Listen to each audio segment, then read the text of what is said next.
Big boss, beau gosse, bienvenue à toi dans ce cours pour littéralement t'apprendre à comment briser ton ego. Parce que là, je pense que tu dois être un entrepreneur ou un salarié ou un étudiant, peu importe.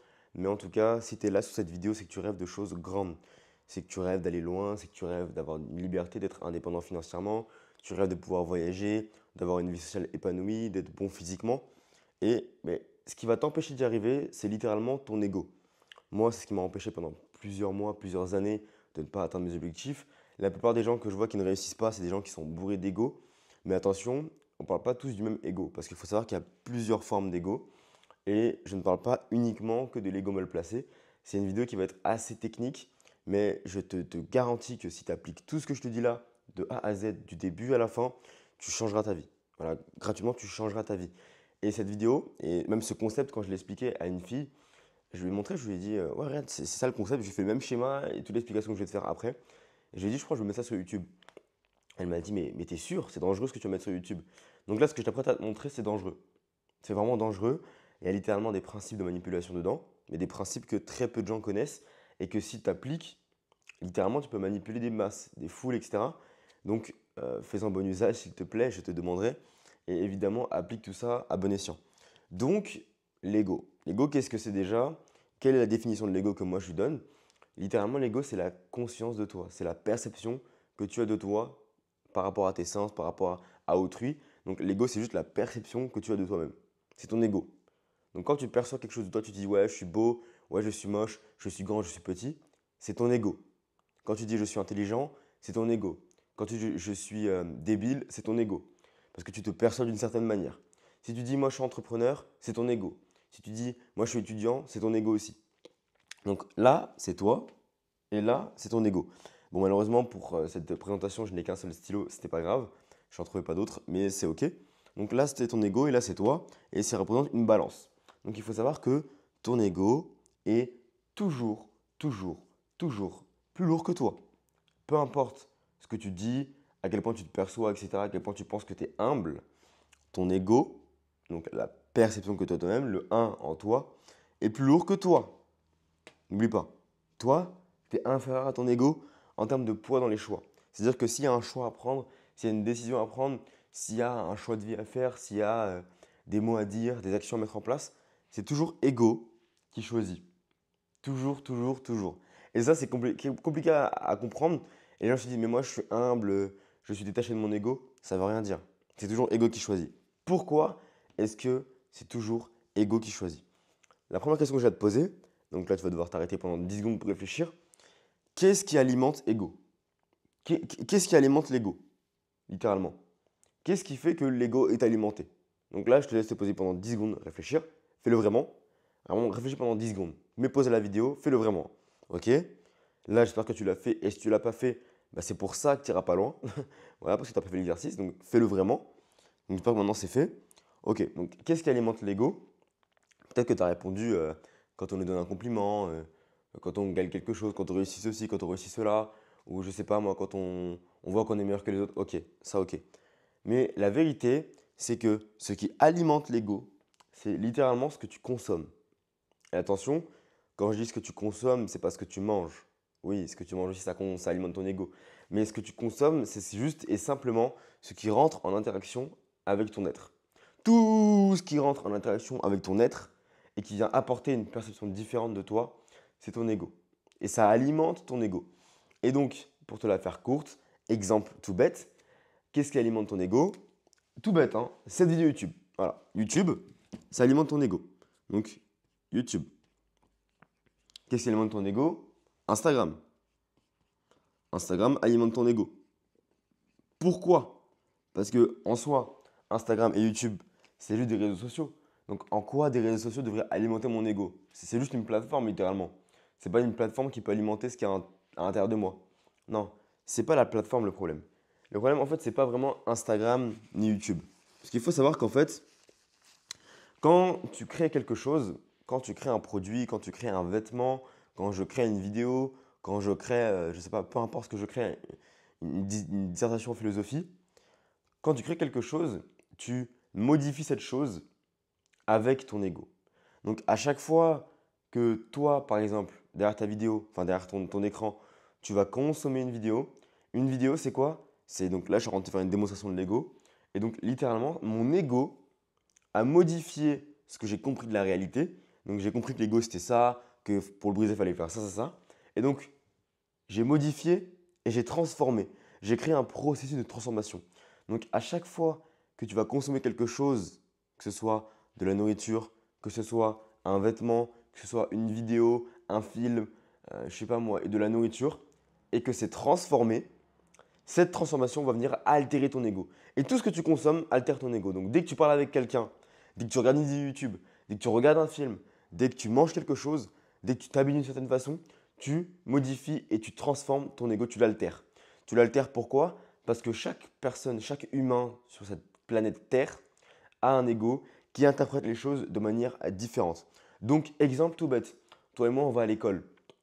Allez, on nous dit que, je ne sais pas moi, Descartes, c'est celui qui a inventé le doute radical. Donc, cogito ergo sum. Je suis, car, oula, je pense donc je suis. Voilà. Je pense donc je suis cogito ergo sum Descartes. Toi et moi, on va interpréter cogito d'une manière différente. C'est sûr et certain. C'est sûr et certain. Parce que si toi et moi, on doit faire une dissertation pour faire un compte-rendu du cogito ergo sum, toi et moi, on mettra une réponse différente. C'est pas pour autant que la réponse est mauvaise. C'est juste que ton ego et mon ego, ils auront modifié la chose de manière différente. C'est tout. Donc ton ego, littéralement, il est uniquement et seulement alimenté par ego. Et aussi par ego. Et par ego. Et encore par ego. En fait, ton ego, il est alimenté par tous les égos des gens. Et donc, ça converge tous vers toi. Donc, à chaque fois que tu vas consommer quelque chose qui a été modifié par autrui, tu alimentes ton ego. Peu importe ce que c'est. Hein. Peu importe ce que c'est. Là, tu vois, la vidéo YouTube que tu regardes, ça alimente ton ego. Parce que mon ego à moi, l'ego Yakin, a modifié ce que j'ai cru comprendre de la vie, ce que je pense comprendre de la vie, je le modifie et je te le transmets par cette vidéo. Donc naturellement, cette vidéo va altérer ton ego. Quand tu regardes une vidéo de Yumi Denzel, tu altères ton ego. Quand tu regardes un film, tu altères ton ego. Et donc c'est là où tu commences à comprendre que finalement, en fait, tu n'es fait que de ton ego. Et en fait, ton ego, c'est pas toi. Et c'est là où c'est important de dissocier l'ego de toi. Parce que les gens pourraient dire, mais attends, mais moi je suis mon ego. Non, tu n'es pas ton ego. Parce que l'ego, il est alimenté par les choses extérieures. Et ça, il faut bien le comprendre. L'ego est alimenté par les autres égos. Par la transformation d'un produit brut en un produit qui ne sert qu'à la personne qui le modifie. Ça, il faut le savoir. Parce que par exemple, quand tu manges, je sais pas moi, une barre de céréales au chocolat, la barre de céréales au chocolat, elle a été extrêmement modifiée. Il y a le blé, le chocolat, on a mis des colorants, on a mis plein de produits pour que ce soit hyper sucré, peut-être de la canne à sucre, etc. Et donc tous ces produits-là qui ont été modifiés sur ta barre de céréales, ça te fait un produit fini qui est ultra transformé. Il y a je ne sais quelle molécule, je ne sais quel produit chimique, je ne sais quel sucre, je ne sais quel blé, on ne sait pas. Parce qu'à la base, c'était juste du blé, de la cacao et de la canne à sucre. Mais tout a été ultra modifié pour faire une barre de céréales. Et bah, évidemment, cette barre de céréales, tu le sais, personne ne te la prendre, elle est mauvaise pour la santé. Donc à qui est-ce qu'elle bénéficie? Bah, pas à toi. La barre de céréales qui est mauvaise pour la santé, elle ne bénéficie pas à la personne qui la consomme, mais à la personne qui la transforme. Parce que du coup, cette marque de barre de céréales va faire des profits, donc à but de faire de l'argent. Donc son ego, sa perception d'une barre de céréales a modifié la barre de céréales. Toi, tu la consommes, sauf qu'en fait, elle est ultra transformée, donc elle est mauvaise pour ton corps. Mais par contre, celui qui l'a transformée va en bénéficier parce qu'il va faire du profit sur sa barre de céréales. Donc très important à comprendre, tout ce que tu consommes, de transformer, ça ne bénéficie pas à toi, mais à la personne qui le transforme. Donc que ce soit les vêtements, donc même là ce que je consomme comme vêtements, ce n'est pas forcément une très très bonne matière et ça profite à la personne qui l'a transformé. Donc pas à moi, mais lui qui va faire des profits. Donc là c'est un pull de Devred, je ne sais pas c'est quoi la matière exactement, mais ce pull ne profite pas à moi. Parce que peut-être que ce pull-là, il fait baisser ma testostérone, peut-être qu'il développe des cancers sur ma peau, je ne sais pas. Par contre, il va profiter à des vrais qui eux, vont faire des profits parce qu'ils vont vendre le pull 40, 50, 60, 70, j'en sais rien du tout. Mais ils vont faire des profits sur ça. Donc à chaque fois que tu consommes quelque chose de modifié, donc une vidéo c'est aussi modifié. Hein. Une vidéo YouTube, un post Instagram, un livre c'est aussi de l'ego modifié. Un livre, c'est de l'ego qui a été modifié, donc c'est juste des perceptions différentes. Maintenant, tu te demandes, ok, j'ai compris que mon ego est alimenté par les autres, donc en fait, je ne suis pas mon ego. Bah, qu'est-ce qui m'alimente moi? Comment je peux m'alimenter moi pour faire baisser l'ego sur le poids de la balance et faire que ce soit moi qui prenne les décisions? Toi, qu'est-ce qui t'alimente? C'est littéralement la meilleure forme d'apprentissage possible. Donc, c'est de t'écouter toi. Mais comment tu fais pour t'écouter toi? Alors, moi, j'en suis pas encore à ce stade-là, pour être très honnête avec toi. Mais en tout cas, je l'ai compris et c'est pour ça que je suis en train de me diriger vers ça. La meilleure forme d'apprentissage pour un être humain, c'est la méditation. Mais genre, vraiment, littéralement, c'est la méditation. Parce que quand tu médites, en fait, tu es connecté avec toi-même. Méditer, ça te connecte avec toi-même. Donc, pour alimenter ton toi, faut méditer. Alors, vraiment, il faut méditer. Parce que moi, j'ai déjà fait quelques méditations. Et sur certaines de mes méditations, j'ai fait des trucs de fou.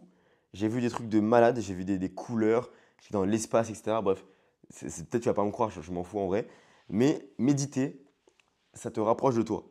Et donc, méditer, c'est pas tout. Parce que malheureusement, même si tu médites, tu es toujours altéré par l'ego des autres. Et du coup, comment on fait pour remplacer l'ego? Mec, c'est très simple. Pour remplacer l'ego, il faut établir ce que j'appelle et ce que tout le monde appelle communément une vision. Alors, littéralement, si à la place de l'ego, tu brises ego et tu mets vision à la place, littéralement, ta vie, elle change. Pourquoi? Pourquoi c'est important d'avoir une vision? Déjà, parce qu'en gros, l'ego est alimenté par les choses externes. Donc, c'est pas bon. Par contre, la vision est alimentée par des choses internes, donc par la méditation, par l'introspection, par la réflexion que tu as de toi à l'intérieur de toi, par ton cœur, ton âme, par toutes les réflexions de ton enfant intérieur, etc. Tu peux alimenter ta vision. Parce que concrètement, ce que tu veux faire plus tard, tu le sais déjà depuis que tu as 7 ans, 8 ans, mais juste tu ne te l'es pas encore avoué ou tu n'as pas encore cherché au fond de toi. Mais toutes les réponses, mais genre cette phrase, elle est tellement banale, tellement bateau, mais tellement vraie. Toutes les réponses sont en toi. C'est pas une blague. Toutes les réponses sont en toi. Si tu prends le temps de méditer, d'introspecter, d'écrire et d'établir ta vision, toutes les réponses sont en toi. Pourquoi c'est important d'avoir une vision? Là, je prends mon téléphone parce que moi, tous les jours, j'ai ma vision. Donc, je l'écris ici sur mon téléphone. Donc, bam, ma vision, mes mantras, ma promesse, etc. Bref, j'ai tout ça tous les jours. Et donc, je la lis tous les matins et tous les soirs. Donc, par exemple, avant de faire cette vidéo, je l'ai lue. Et en gros, pourquoi c'est important d'avoir cette vision?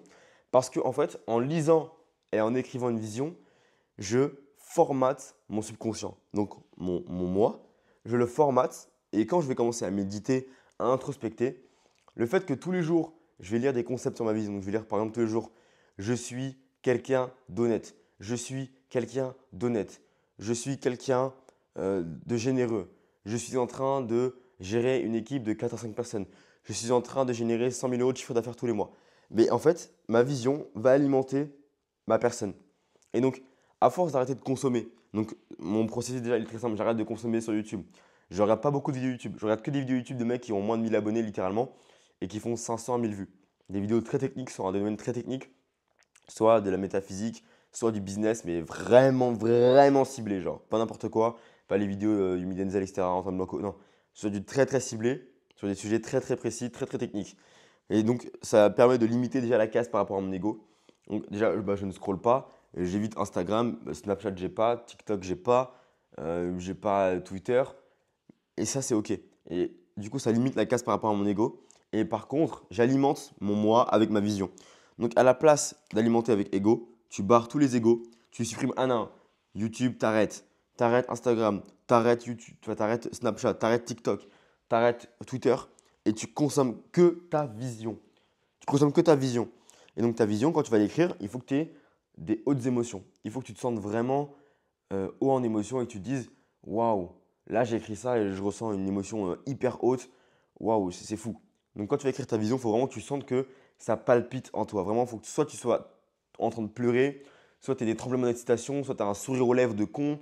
Vraiment, il faut que tu sentes que quand tu écrives ta vision, waouh, insane ce qui se passe. Très très important que ce soit insane ce qui se passe à l'intérieur de toi.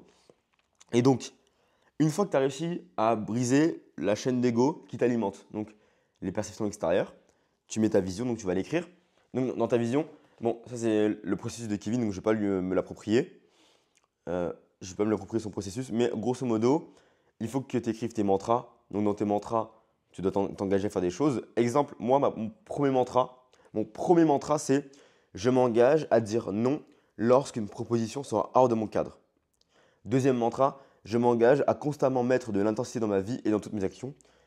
Troisième mantra, je m'engage à mettre en place des routines chaque jour pour consolider mes habitudes actuelles. Un autre extrêmement important, je m'engage à toujours me présenter à l'heure. Autre, je m'engage, par exemple, je sais pas, à rester ouvert d'esprit et à cultiver l'amour. Ça, je l'ai écrit aussi. Donc ça, c'est mes mantras. Il faut aussi que tu écrives ta situation actuelle, bref, tes blocages, etc. Mais ça, j'en ferai une vidéo plus tard si Kevin me le permet. Et même, je te redirigerai directement vers la chaîne de Kevin Pianki. Donc Kevin, tiré du bas, Pianki sur YouTube. C'est lui qui va t'expliquer le mieux comment faire ta vision. Parce que j'ai vraiment pas envie de me l'approprier, donc c'est vraiment la sienne. Et il m'a changé la vie par rapport à ça. Et moi, je te l'explique juste rapidement. Donc tu vas devoir écrire ta situation actuelle, tes blocages, tes mantras, ce qui pourrait t'empêcher d'avancer. Et ensuite ta vision. Et ta vision, il faut que tu l'écrives au présent progressif / continu. Donc, je suis en train de, je suis en train de, je fais, je suis en train de, je suis en train de, je suis en train de. Sinon, si tu l'écris au futur, bah, ce n'est pas concret. Alors que si tu l'écris au présent, c'est concret. Et par exemple, moi, j'avais écrit il y a 3 4 semaines, je suis en train de gérer une équipe de 4 à 5 personnes à distance depuis WhatsApp. Et je suis en train d'avoir des appels en visio avec eux 2 à 3 par semaine. Mais actuellement, c'est le cas. J'ai une équipe de 4 5 personnes et je fais des appels visio avec eux 2 3 par semaine. Littéralement, c'est le cas. J'ai écrit ça il y a un mois. J'ai écrit ça il y a un mois et c'est Kevin qui m'a dit de l'écrire. Et un mois plus tard, ma vision s'est réalisée parce que j'ai arrêté d'écouter l'ego des autres. J'ai arrêté d'écouter la perception des autres. J'ai écrit ma vision, j'ai médité. J'ai écrit ma vision, j'ai médité. J'ai écrit ma vision, j'ai médité, j'ai introspecté, j'ai écrit et j'ai appliqué ma vision. Donc quand tu remplaces ego par vision et tu ne fais que de t'alimenter par ta vision, donc chaque jour, tu vas prendre ton téléphone et tu vas lire ça en boucle. Donc tu vas d'abord l'écrire sur un carnet de journaling, évidemment. Moi, je l'ai écrit sur mon carnet, ça m'a fait genre 11 pages. Facile, ouais, j'ai dû écrire 11 pages de vision. Et avec ces 11 pages de vision, j'ai retranscrit les plus importants, donc les mantras et la vision sur mon téléphone. Et mec, tous les jours, je la lis au moins 2 à 3 fois par jour. Vraiment matin, midi et soir. Quand j'ai un temps libre, avant un appel de vente, avant de faire une vidéo YouTube, avant un coaching, avant de dormir, en me levant le matin, genre direct après m'être levé, avant de manger, après manger, peu importe. Je lis tout le temps ma vision. Et ça fait que du coup, mon moi n'est plus alimenté par l'ego des autres, même si évidemment, il y a toujours mes amis, mes discussions, les vidéos que je regarde. Donc forcément, il y a un peu d'ego quand même. Mais l'ego, c'est pas mal placé, hein. L'ego, c'est vraiment la perception que les gens ont fait de la vie qui t'ont transféré sur toi. Donc des transferts d'ego, concrètement, on peut appeler ça littéralement des transferts d'ego. Donc ton ego est alimenté par ce qu'on appelle le transfert d'ego. Moi, j'appellerais comme ça, voilà. Voilà, j'ai trouvé un nouveau concept, le transfert d'ego. Donc le transfert d'ego, c'est le transfert de perception. Littéralement. Donc note ça. Mec, fais attention au transfert d'ego, c'est très très très très très très dangereux.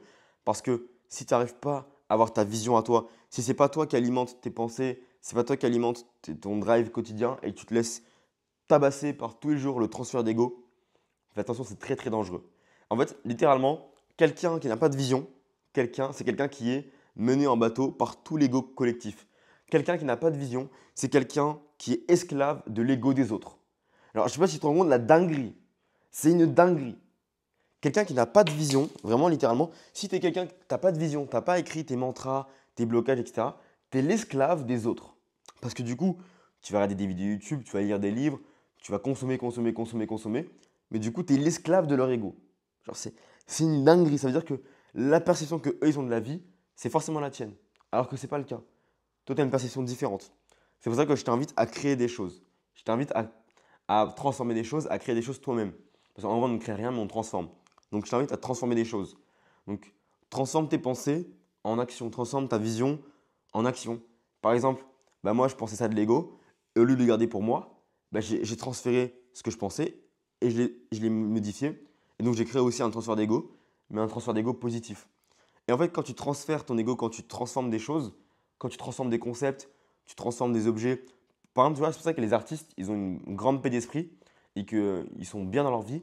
Par exemple, un peintre, un artisan, ils sont bien dans leur vie. Pourquoi? Parce que eux, toute la journée, ils la passent à transformer leur ego, à visualiser des choses et à le mettre en forme. Littéralement, un peintre, il va visualiser quelque chose, il va visualiser un tableau et il va le dessiner, il va le peindre. Et ça, tu vois, c'est trop bien. C'est une forme de méditation, littéralement. Genre. Je sais pas pourquoi, mais je pense que quand tu es artiste et tu crées des choses, en tout cas tu transformes des choses, c'est presque une forme de méditation parce que c'est vraiment de ta vision à toi. Tu peux t'inspirer de modèles, mais en vrai, c'est ta vision à toi. Pareil quand je fais des vidéos YouTube ou quand je fais des vidéos sur Instagram. Ok, certes, il y a le processus de copier-coller, de s'inspirer des autres, etc. Mais au fond, ça reste quand même mon ego, enfin ma vision qui transforme des choses. Donc très important, si tu ne veux pas être le pantin des gens, si tu ne veux pas être le pantin des égos collectifs et des transferts d'ego, il faut que tu aies une vision qui soit bien définie. Donc pour la vision, va sur la chaîne de Kevin-Pianki, K-E-V-I-N-P-I-A-N-K-H-Y, Kevin Pianki. Sur Instagram aussi, il y est d'ailleurs. Je suis abonné à lui, donc tu verras, il est trop fort. C'est le big boss pour ça. Bon, il n'a pas encore fait ses vidéos sur la vision, mais quand tu vas les faire, tu vas crying, comme le tigre qui crying, tu vas voir. Et donc, c'est une rêve de fou. La rêve, en gros, c'est qu'on était au restaurant. Et en gros, pour la première fois de ma vie, je voyais c'était quoi le tigre qui pleure. Et Kevin, d'un coup, il a dit le tigre qui crying. On était à Aix-en-Provence, au Singe Vert. Mec, j'ai pleuré ce jour-là. Bref, c'était plus pour que tu aies la ref. Et donc, quand tu es alimenté par ta vision et que tu médites et que c'est toi qui alimente tes pensées, qui alimente ta façon de voir les choses, tu n'es plus esclave de ton ego. Et c'est là où tu as réussi à briser ton ego. Pour briser ton ego, il faut juste avoir une vision et alimenter toi avec ta vision. Mec, si tu mets en place ce que je viens de te dire, tu comprends le monde.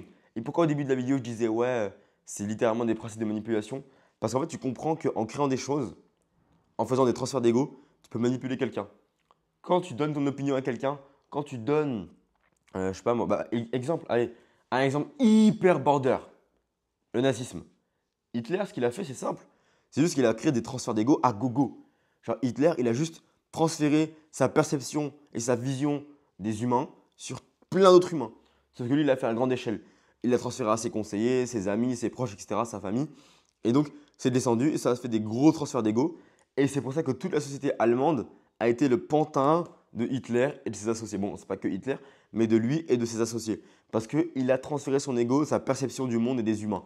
Bon, évidemment, elle est à chier, elle est terrible, elle est.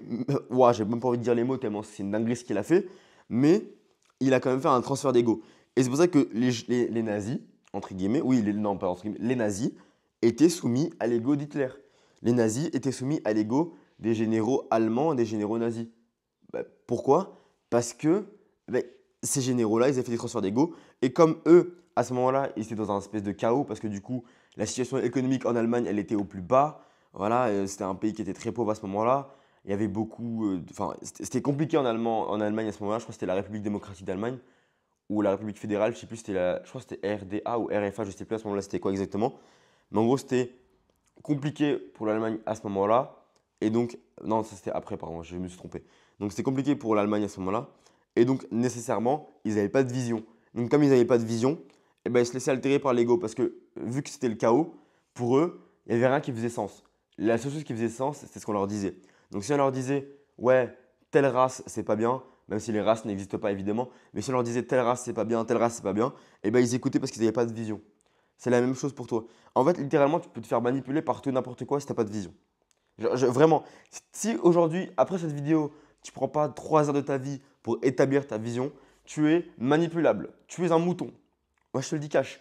Si après cette vidéo, tu ne prends pas 3 heures de ta vie pour poser sur un papier ce qui te constitue, tu es le pantin et tu es le mouton des autres. Donc demain, les gens qui se posent la question, mais dans tous les cas, le mouvement nazi, ça pourrait jamais réexister. Si ça peut exister. Oh que si.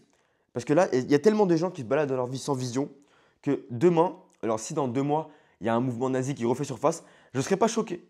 Pourquoi je ne serais pas choqué? Parce que les gens, c'est des pantins. Ils ont leur ego qui est constamment martelé par l'ego des gens.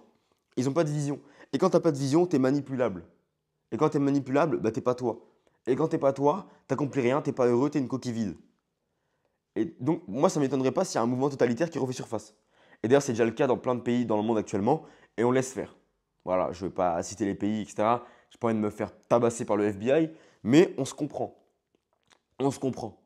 Et c'est pour ça que, allez, théorie du complot, le Covid, les gars, le Covid.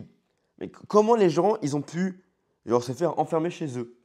Parce qu'ils n'avaient pas de vision du monde, ils n'avaient pas de vision de l'avenir, ils n'avaient pas de vision tournée vers le futur et vers le présent progressif. Et donc, quand on leur a dit, ouais, vous allez mourir, ouais, le Covid. Alors que le Covid, mec, c'est peut-être la maladie qui a fait le moins de morts depuis des millénaires, mec. Il y a eu la peste noire, mec, il y a eu la variole, il y a eu des trucs de dingue sur cette planète. le Covid, ça a fait très très peu de morts. C'est juste ultra, ultra médiatisé. Il faut savoir que le Covid, c'était la maladie qui a subi le plus de transferts d'ego. Mec, il y a des théories dans tous les sens. Oui, ça a été inventé en laboratoire, je ne sais quoi, je ne sais quoi. Mec, et ça a créé un transfert d'ego de zinzin mental. Littéralement, le Covid, c'est peut-être la maladie qui a été le plus médiatisée au monde. Mec, il y a eu le cancer, le sida, etc. Mais le Covid, j'ai jamais vu ça. Mec, on t'a enfermé chez toi pendant des mois pour un truc qui n'allait pas te tuer. Je ne sais pas si tu te rends compte la dinguerie. C'est une dinguerie. On t'a mis genre un produit, on t'a injecté. Moi aussi, on me l'a injecté d'ailleurs, je suis dégoûté. On t'a injecté un produit qui n'avait pas pour but d'arrêter la maladie ni même de stopper la propagation. C'était juste pour te le mettre, pour te donner un papier pour sortir. C'est une dinguerie. C'est une dinguerie. Mais bref. Et ça, c'est parce que les gens, ils n'avaient pas de vision. Et quand tu n'as pas de vision, tu es esclave du transfert d'ego. Donc, pour briser ton ego, juste établis ta vision, tout simplement. Arrête de consommer, médite, trouve ce qu'il y a en toi et ne sois plus le pantin des autres. Voilà, c'est tout ce que j'ai à dire. Comme dirait mon ami Kevin Pianki, that's it. It is what it is. So, mets en place. Sinon, t'es une énorme, voilà, t'es une énorme baltringue. Genre, je te le dis littéralement, si tu mets pas en place ta vision après cette vidéo, t'as rien compris. Parce que c'est une dinguerie, mec. Je t'explique littéralement que si t'as pas de vision, t'es esclave. À toi de voir. Voilà. Gros bisous, chef. Combien de temps ça a duré? Oh, 26 minutes. Oh, j'ai débité. Trop bien. J'espère que ça t'a plu. Je te fais des gros bisous. Si jamais tu veux aller plus loin et que tu es intéressé par ce que je fais et que que tu vas aller plus loin par rapport à l'ego et des choses comme ça, mec, il y a bêtement et méchamment un lien dans la description qui pourrait te dire en gros ce que moi je fais et voir si ça t'intéresse. Bref, je te fais des gros bisous. Ciao, ciao.